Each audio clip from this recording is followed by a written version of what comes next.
Hello, and welcome to the fourth session of Excode. This week, we are getting technological, which means we are studying a little bit the logic behind the programming and how to introduce something called conditional logic into your code. I believe this is one of a big step into your programming journey, because this is where you can start making much more advanced and complex program in a good way. I don't think that this week is harder than the last week. On the contrary, I actually think the concepts are simpler because you will see, we will study concepts which you actually already saw maybe in other subjects. So it's all about how can computers make decisions, how can we run code a little bit smartly. We'll study first flow control, which is basically the idea of having a computer making a decision, and then loops, which is the idea of making a computer do the same task multiple times for us. And then we'll look at a little bit more advanced and useful programs. First, I need to introduce a concept which is fundamental to understand the further concept, which is called indentation. It is not a standalone concept, it's just a way of reading the code. The idea here is that when you see in Python, not in all programming languages, but in Python, we use spaces to represent various blocks of code. So you can see, often use the 2 points to represent that's a block. So we start a block with whatever block it is, the type of the block, then 2 points, and then what's inside of that block of code is represented by a space. So whenever you see there's a space before something, it means that it is in a block. For instance, here you can see when you have a block inside of another, we have the first block, the 2 points means that's a start of a block. The body, there's a first space, nested block is the second block, and then you have another space to see the body of the second block. This will be much clearer when we look at the actual blocks, example blocks. But this is just a way of reading the code, which is fundamental for you to understand. That's why I'm putting it at the start, because even if you're rewatching this lecture, then it's quite important to remember this. So starting with flow control. Flow control is the idea of a computer making a decision. How can a computer make a decision? It's like kind of a weird concept to approach. So the idea is to run something different based on a condition. Let me introduce that slowly with an analogy. Let's say we have the number line. So we go with like -1, 1 minus infinite till plus infinite. And we want to see if a number is bigger or smaller than 3. So our condition is the number is bigger than 3. So if the number is bigger than 3, our condition is going to be true. Our numbers, if we have 4, well, it's true. Our number is bigger than 3. If we have 2 or -1 or -1,000, it's false. Our condition is false. Our number is not bigger than 3. So it's small. That's why we introduce Boolean, because Boolean are then the variable that represent this true or false. So then the further concept is we run a different code based on the number is false, the condition is false or true. So if the number is 3 or more, we run code 1. So if the number is 4, we run the first code. If the number is -2, we run the second code. An example could be an automated test, the checkup if you can enter in a bar. If the number is if your age is higher than 18, you can enter, so it's true. If it's lower than 18, there's a different code which is going to print, for instance, you cannot enter. So that's how it's kind of simulating a decision. Then we can bring this forward and see a general example. So I have a condition, and I say, if this condition is true, I do something. If this condition is false, I do something else. So basically, beforehand, you don't know what the actual content of a variable is going to be. But what I can do is say, oh, if it's on this side, we do this. If it's on this other side, we do this other thing. There's plenty of examples of where this can be useful, like a password. If the password length, we studied strings, how to get the length of a string last week, 2 weeks ago. So if the length of my password is bigger than 8, I say, you're good to go. Your password is fine, I saved it. If the length of the password is smaller than 8, I say, no, that's bad. You have to redo it. You have to make another password that's stronger. So it's the idea of writing 2 different codes And then either one is going to run based on a condition that we can define. And next week, we'll study a little bit more advanced condition we can make. There's plenty of ways we can make conditions. The simpler ones are with mathematical operators. So for instance, if a number is bigger than 5, bigger than 3, bigger than 18, you will use only simple conditions this week, which is simply like checking the length of a string is bigger than 8, for instance, for a password. This is the example. For instance, if I want to check a name and check that the name is bigger than 3 in Excode, for instance, I have one side, if the name is bigger than 3, one side is true, so hello, print hello plus name. The other side is false, print, inverted based on my screens. Basically, this is false, so it prints error, and this is true, and so it prints hello plus name. And I can see 2 examples. So if the input is Li, it's going to say print error name too short. If the input is Linus, which is longer than 3, it's going to print hello, Linus. We can look at some code now. Look at an example, several examples. So this is a little bit the pseudocode, so the base. So if a condition, we do something. If this is the code that will run if the condition is true. Else, this is the code to run if the condition is false. You see the indentation here? So this is the block, and this is the code, the body of the block. This is a second block, which is else, like the other case, and this is the body. So what's the code that runs inside of it? Here is the code of the graph, which is so we create a variable, we call it name. So we have our box, put name in it, and say, asking what is your name? So when I run this, that's bad. Let me try to reload and see if you get it to work. But in any case, I'm going to ask you for an input. And if in one case, if it's, I think I have to sign in. I'm sorry. I am actually signed in.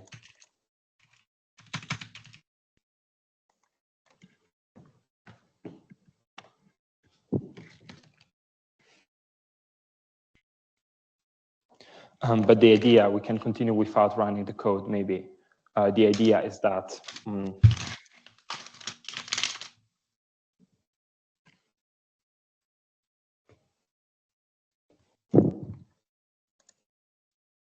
I can try another way.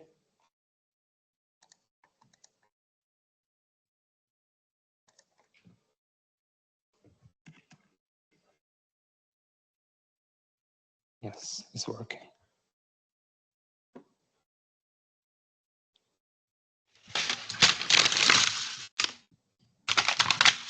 Yeah, perfect. Wait. Ooh.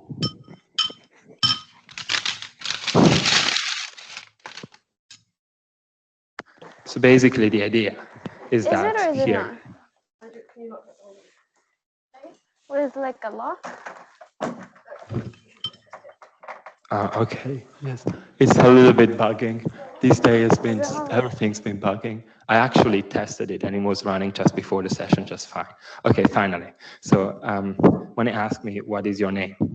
So if I put a shorter name, like LE, it's gonna say error name too short because, so it creates the variable name, it assigns it to LE because I'm putting LE, then says, okay, the length of the name, it checks, is the length of the name bigger than 3? No, so it goes here, else print error name too short. If I do it again and put like LENU, it's gonna say welcome linear because it's actually saying, okay, the length of the name is bigger than 3, so I can print welcome plus name. Here is the example of the age checking. Yours, right? I'm sorry, people online, can you please not speak? Can you hear me all right? Can I have a It's not aligned either. I'm gonna have to mute you if you. I'm sorry. Okay, let's mute it down. Okay, so it takes as an input your age, and then if the age is bigger than 18, you're an adult. If it's lower than 18, it's gonna say, okay, you're not an adult. We can also have nested if-else, which is basically the same concept, just having one if-else out of the other. So if I take like an input, say what is your grade? So first is the first condition, so checking the grade is bigger than 40. If the condition is true, it's gonna go through this. If the condition is false, it's gonna say just you failed. If I got 39, I'm really unlucky. I'm gonna fail.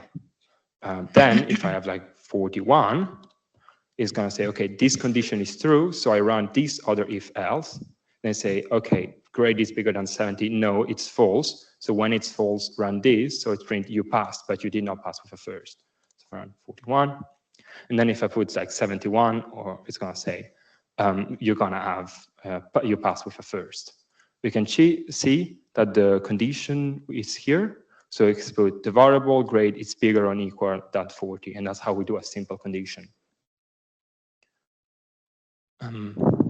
There's also like another example with elif. So if we want more cases, so we say, okay, if time is more than 12, we do this. Elif, so else if is just a shorter notation. If the time is smaller than 18, we say good afternoon. If the time is bigger, so else, it means that the time is not smaller than 12 and it's not smaller than 18, we go to the else. So the way you can think of the else is not the condition, the if is the condition is true, else is the condition is false.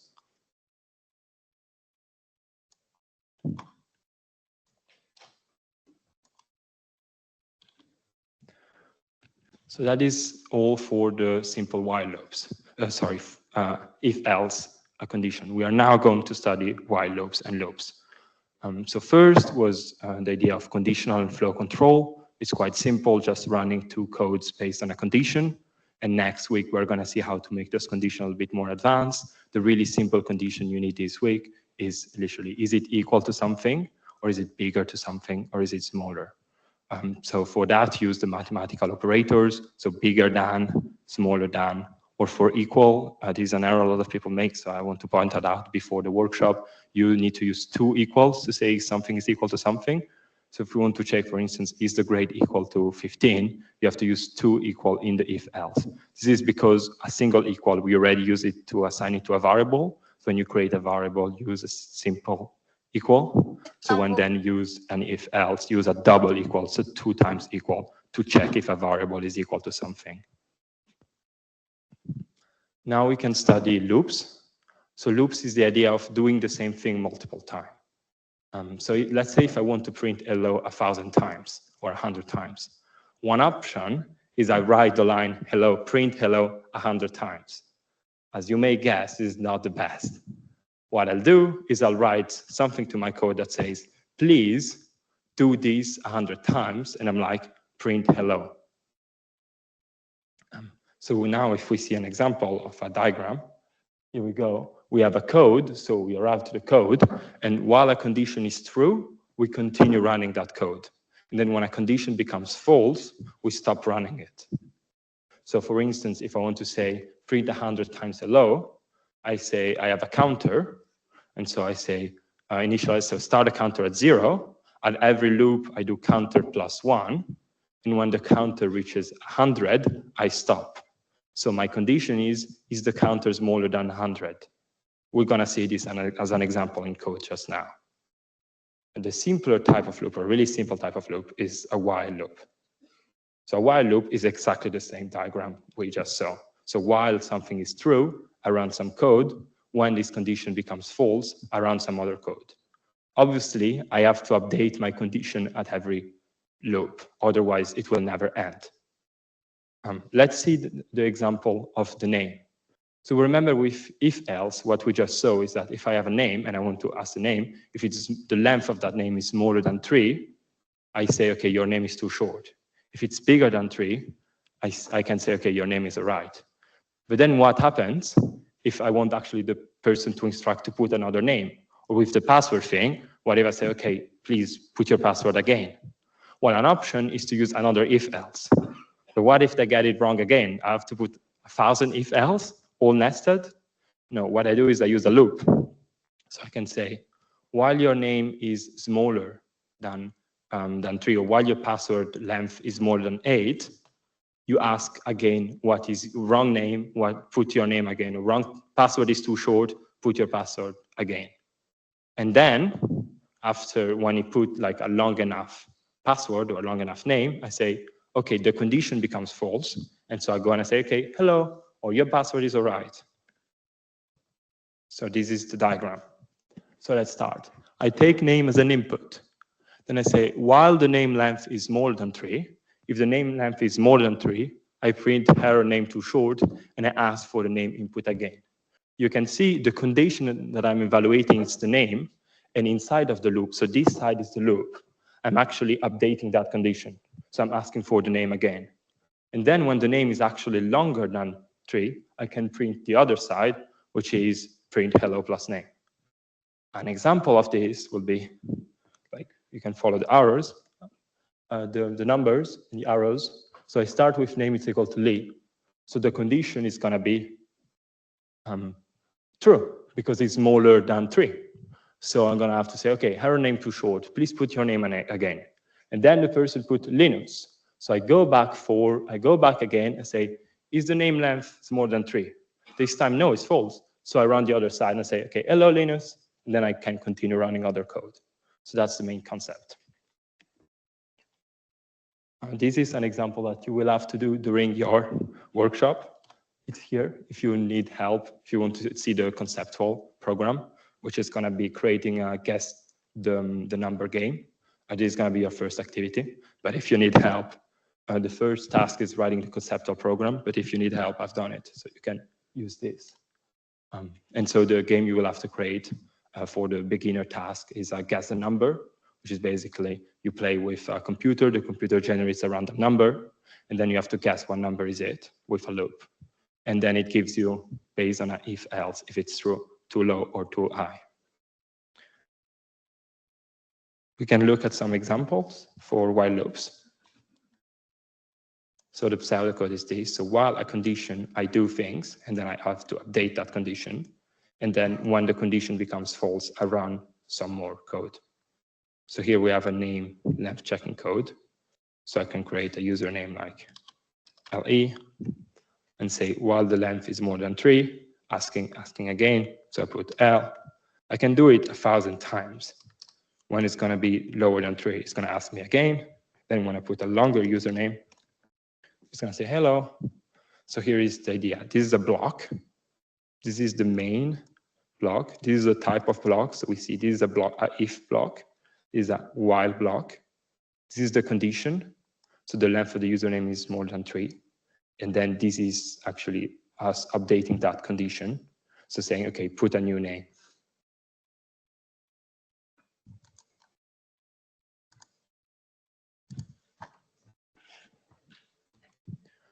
We can now continue with another type of loop, which is really similar to while loops with a small twist. So while loop, as we saw, are while a condition is true, we do something, and then when it becomes false, we continue. A for loop is a little bit more planned. So we say for a number of steps, you do something. So you do say simply do something 100 times.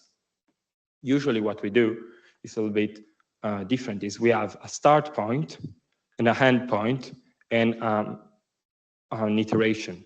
So let's say we want to do something 100 times. We can say start at 0 and then go from 0 to 100 with a one time step. So you're going to do the first iteration is going to be the 0th iteration. We start counting at 0. The second iteration is going to be the first iteration. It's going to go till 100 iteration. So it's a way of repeating the same code multiple times. So doing the same thing multiple times. So we can see here an example. So if I want to print a sum, so if I want to print a sum from of all the numbers from 0 to 100, what I'll do is first I create a variable called sum and set it equal to 0. Then I say for each I from 0 to 100. What happens here is that I is a mute variable, which means it's a variable that allows us to do that looping. For people who are not familiar with math, basically the idea here is that we create this new variable inside of the loop, just for the loop, and then this variable is going to take the value of the iteration. So the first time the loop runs, the value is going to be equal to 1. The second time the loop runs, the value is going to be equal to 2. Or if we start counting from 0, 0, 1. So basically the idea is that it's really useful because it allows us to remember how many times we run that loop. So if I say, I'm not just saying print hello 100 times. and say print hello 100 times, but I will remember how many times we've done it, so that then I can use I inside of my code. For instance, I can say, if I want to print the number from 0 to 100, I say just print I, because the first time is going to be 0, then 1, then 2, then 3, because I is going to take the value of how many times the for loops run, the main code run. So here, if you look at a sum, to take the sum of the first 100 numbers, we create first a variable called sum equal to 0, and we say for each y from 0 to 100, we say the sum is equal to sum plus I is going to take all the values from 0 to 100 because it's our mute variable. So every time, so sum starts at 0, then the first iteration is going to be sum is equal to 0 plus 0. So the first 0 is equal to the sum, which we set up as 0. The second 0 is I, we start at 0. The second one is sum is equal to 0 plus 1. So sum is 0 from the iteration before, but I number is 1, so it's 0 plus 1, 1. Then sum number is equal to 2, so I is equal to 2. So sum is equal to sum plus I is 2, sum is 1, so 1 plus 2 is equal to 3. And it's doing this 100 times, and then it is getting us, we can like look at the example here on the table. So I is the index, so it's 0, 1, 2, 3, go up to 100. The number is then moving, and so the sum is this. And if you look and have some math, that's exactly what you found out. Let's look at the code for this. So this is the pseudocode. So you say, for I in range, start, finish, and step. So the idea is the start is where you start at 0, the finish is 100, and the step, it's optional. The default step is 1. So 1, then 2, then 3, then 4. So if I just want to print hello world 100 times, I just say for y in range 100. So basically, this is the same as saying from 0 to 100. And it's just going to print hello world 100 times. You can see here we are not using I. But if I say for I in range 0 to 100, print I, it's going to print 0, then 1, then 2, then 3, then 4, up to 99. 99 because, as always, same thing for list. The starting is included and the ending is excluded, and the starting starts at 0. It's the same thing for list. So when we have in range, start is included, ending is excluded. So if you want to print the number from 0 to 100, you have to put 101 because the 1 is excluded. I could also change the steps to say print every 5 numbers. We have 0, 5, 10, 15, 20. And you see how this is extremely useful because I can have an action repeated a lot of time.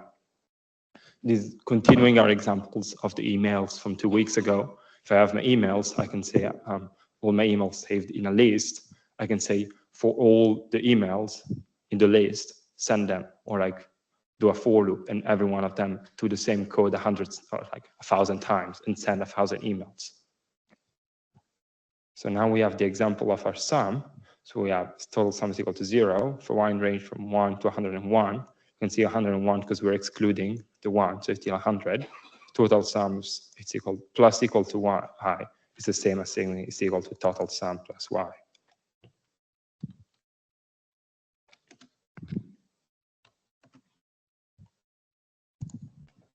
So we can see here it's working. So the idea here is for is the name of the block. You remember we have if block, else block, while block, and for block. Then we have the condition, which is this, which is y is in range from 1 to 100. And y is going to be automatically updated at each iteration. Then I say total sum is equal to total sum plus y, and then I print that total sum at the end. So this code is going to run 100 times and then work. We can also have iterate in list. So if we have a list, we say for each element of the list, do something.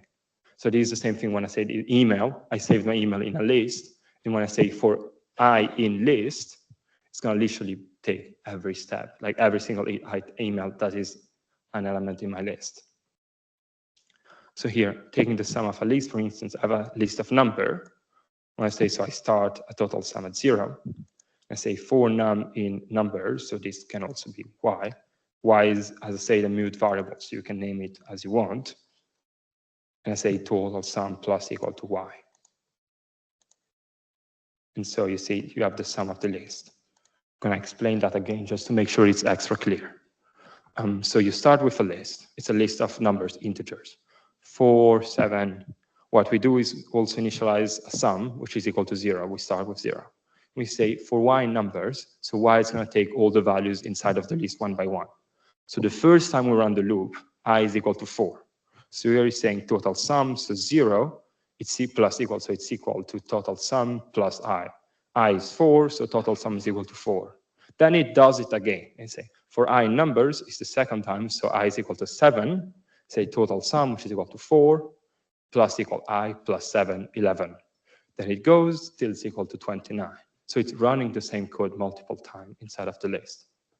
You can use it also, for instance, to double the numbers in a list. So if I have here a lot of numbers, I create another list called double numbers, and I say for numbering numbers, or this can also be Y. I say I append to this list, so I add to this list Y times 2. So double numbers plus Y times 2. So Y is going to be 1 times 2, so here we have 2. Then 2 times 2, 4, and we have our list. We can use it also to implement a counter or to find prime numbers. I put some other examples in there that you can look in your own time and a little bit more advanced. But for instance, simply, these are a little bit more advanced conditions. So these are examples we'll look a little bit better next week. But if you want to start looking at those already. So simply it's taking a list and then for every element in that list, checking if the number is divided by 2 and then counting all the even numbers in a list. This is something we'll review next week. So it's just as an example. If you don't understand it, I will go over it again. This is another thing I put more as a reference, list comprehension. So basically it's the same thing, but in one line. It's exactly the same code as above. This is more for advanced people that actually, if you want to continue, I'd recommend looking at this concept. But from a beginner point of view, it does exactly the same thing as a loop. It just does it in one line.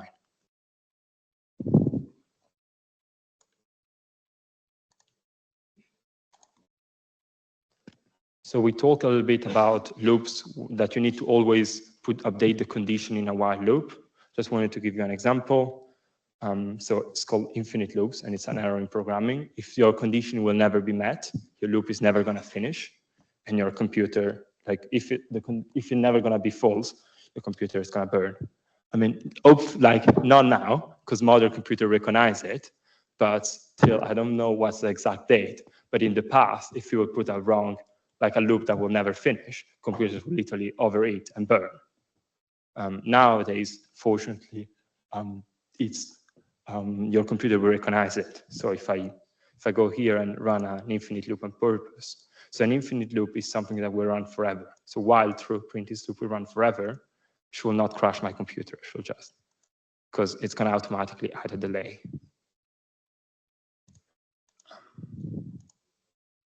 You see, yeah, there is an error.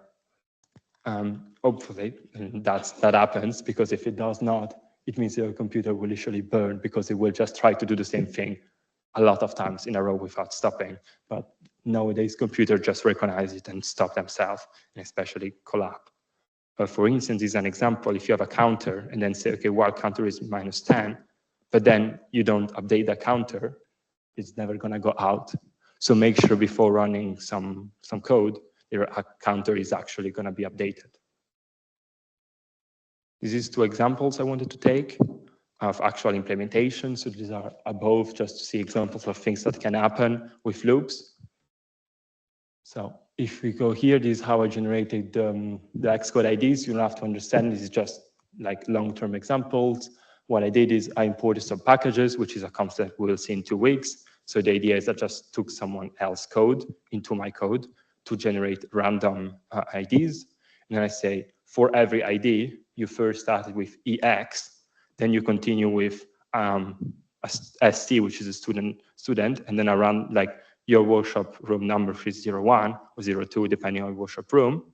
Then another number, which is depending on your place in that room. So 01 is the first one in that room, 02. and then 5 random key letters so that people cannot recognize and cannot get your ID. So that's how I generated all the IDs with a loop. Every time I'm updating a counter. So the idea is the first person is going to be the 0, 1 person, the second person is going to be the second person, and so I have a unique ID for everyone that recognizes your position. And so that's how, from your ID, I can know in what room you are, because each room has a code, so 0, 1 room, 0, 2 room, and I can also know uniquely that it is you and your person and find your name. Is another example that I actually implemented. So I was applying for something in Europe, and they asked a question. It's something chains-based, and the idea is just a really random question, and people that have it right will get the prize. And the idea was how many people are born in April between 2005 2006. It was a really like a random question, and that I was doing during an application that was done for like just people put random things, and then the one that's closer to the actual answer like win the thing, because it was just luck-based, not applications-based.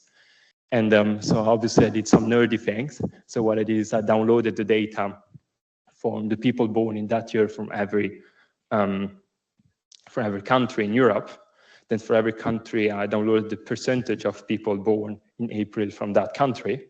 And then I used some for loops to say, okay, for every country in the applicant list, so for every like country and number into that list, this is a dictionary, but it's the same concept for lists. From every country and number for that list, I multiply this number by this other number, and then I can get the number of people born in April.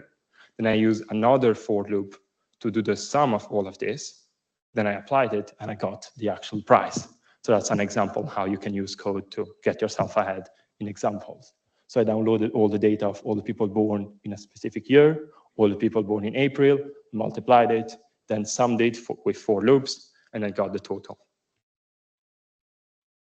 That's it for the session. So I'm going to do a quick recap and then show the workshop and give the code.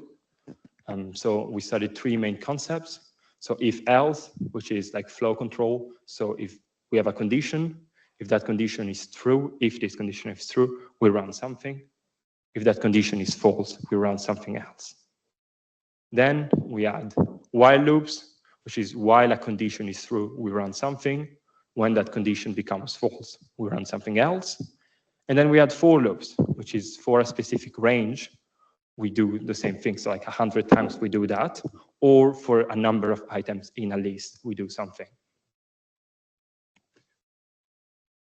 The workshop code this week is about creating games. So there are 1 beginner game, 1 intermediate game, and 1 advanced game. The beginner game is simply creating a guess the number. There are the thing here, and also if you look at the slides, there is a conceptual program. Here, I've already created this for you. So basically, it's creating a variable num and assigning it to a random number between 1 and 100. So you already can use that variable, and you know that every time you're going to run this code, the variable num is going to be a different number.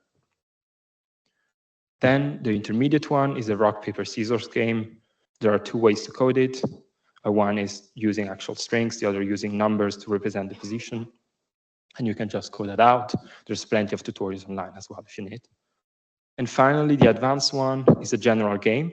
So my idea is, and I strongly recommend doing that. So how it will work is you can create any game. There's no limit. You can use packages, and you can then submit it into this Google form. And if I have enough submissions, I'll select the best ones, and I'll put them on the Excode website. I'll put your name. I'll put them also, if you want, on our socials. So these open, everyone, even beginners, you can attempt this. You can just try to create a game, any game you want, text-based. So it can be like a dungeon cast where you take inputs, or it can be chess a little bit, probably too advanced. But you can create any game, and then you submit it. So the way you submit is you go here. I've put some judging and some rules, but I will accept everyone, obviously. So you can use packages, you can use AI and Google as long as you are the primary writer, like you know what's happening. And that's a little bit the advanced part, and you're very welcome to submit your code. You can just put your name, put your Excode ID, and then put your code. You can either do it in Collab and put directly the link to your personal Collab, making sure that I have access, or put an actual file, and I will look at the file, run the code myself, and next week I will announce some lucky winners. So thank you for your time today, and I'll see you all next week. Here is the code.